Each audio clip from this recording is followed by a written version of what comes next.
Hello, welcome to my YouTube channel, and today we're going to be going over the production of a greedy best first search algorithm to solve this maze. So we start off by importing heapq. Heapq is a Python module which provides an implementation of the heapq algorithm, also known as the priority queue algorithm, and the heap algorithm is going to be really important. Next, we move on to defining our node class. So this is a simple class for nodes in the maze. Each node has a position, its coordinates, and a parent, the node from where this node was reached, and the heuristic value, the estimated cost to reach the goal from this node. Next, we equate and sort the nodes. So we use the EQ method to compare two nodes by their position, and the it method, which sorts nodes by their heuristic value. Next is creating our best first search function, which is right here. So we obviously define it first using define best first search, and then we add our discriminators of maze start and end. So it takes the maze, the start position, and the end position, which we've put all down here, maze start and end, as arguments. And then we create our start and end nodes, which are basically their coordinates.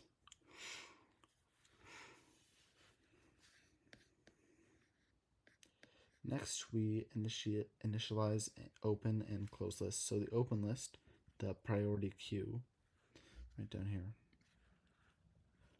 is where we put nodes that are yet to be explored, while the closed list is where we put nodes that have already been explored. And then we add the start node to the open list. So that's going to be our first node, which will be explored since we start from our start node. And then we define possible movements in the maze. So you can move in 4 directions, right, left, up, and down. So you can add 1 to your x value, subtract 1 from your x value. You can add 1 to your y value or subtract 1 from your y value. And then here's the main loop. So this will really be doing all the heavy lifting of our code here, our while loop. So this loop runs until there are no more nodes to explore, so until the open list is empty, which means that we have explored all of our nodes. So to start off, we get the node with the smallest heuristic, and this node is then removed from the open list and added to the closed list, since it's been checked. And then we do our goal check. So if the current node is the goal, then we have found the path. Then we need to reconstruct this path from the goal to start by following the parents and return the path. So to do this, I'll be going over it a little more in the end with a lot more detailed explanation. So moving on from now, we explore the neighbors. So for each of the 4 directions, we get the position of the neighbors, the neighboring node, and if this position is within the maze, and it is not a wall, we create a new node for this position right here.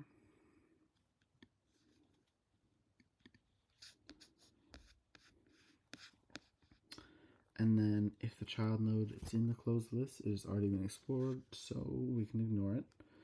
And if we've reached this point, the child node is a valid node to explore, and so we calculate the heuristic value by using the Manhattan distance to the end node.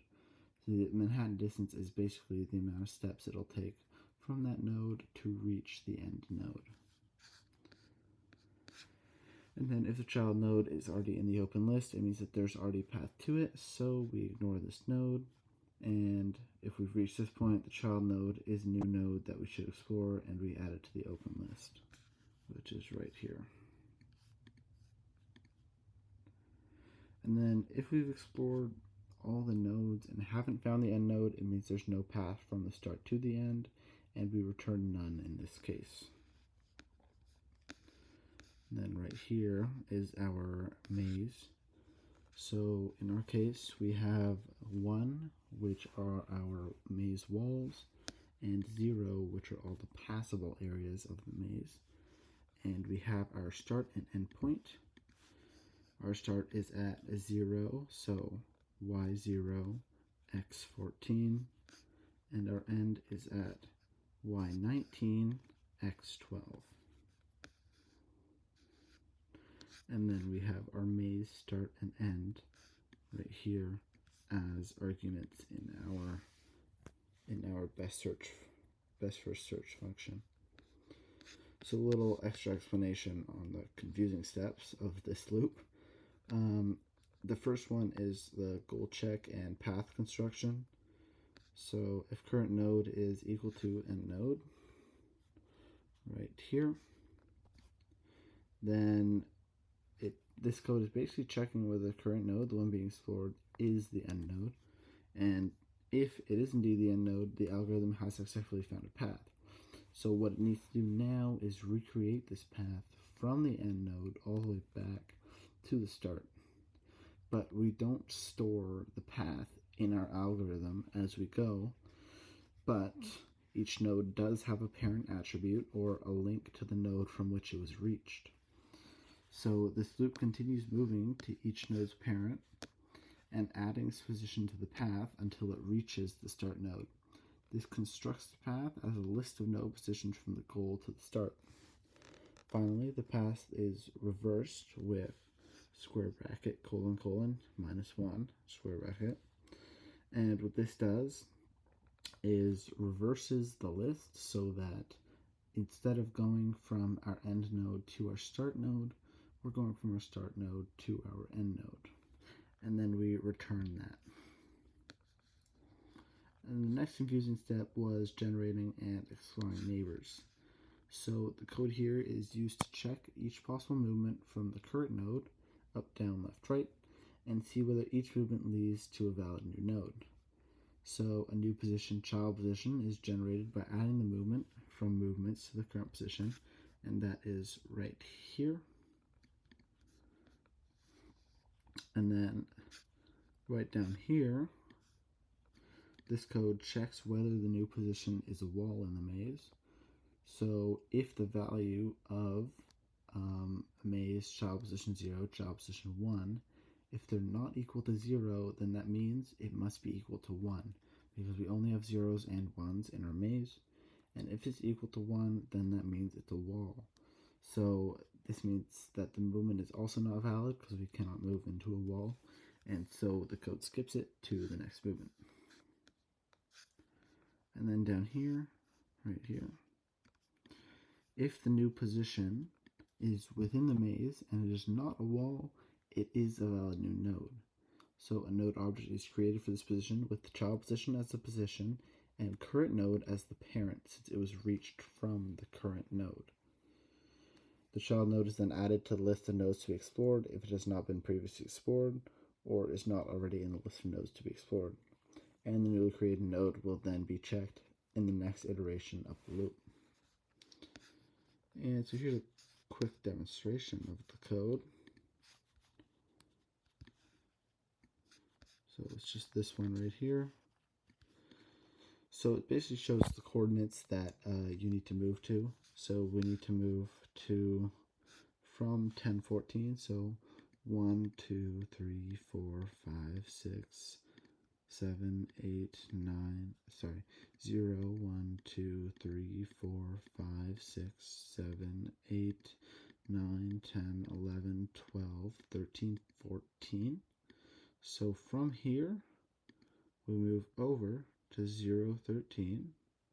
From here, move over to 0, 13, over to 0, 12, which is right here. We move down to 112, down to 212, down to 312, down to 412. Then we move over to 413, over to 414, over to 514, down to 514, down to 614, and then over to 615, and then over to down to 715,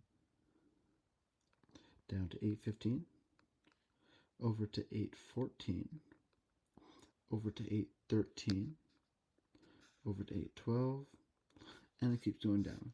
So this basically gives you a list of the coordinates that you need to move to in order to find your way through the maze. And the time taken for this, newly running by itself, is 0.28 seconds. Thanks for watching, and I'll see you in my next video when we cover the depth first search. Be sure to check that out.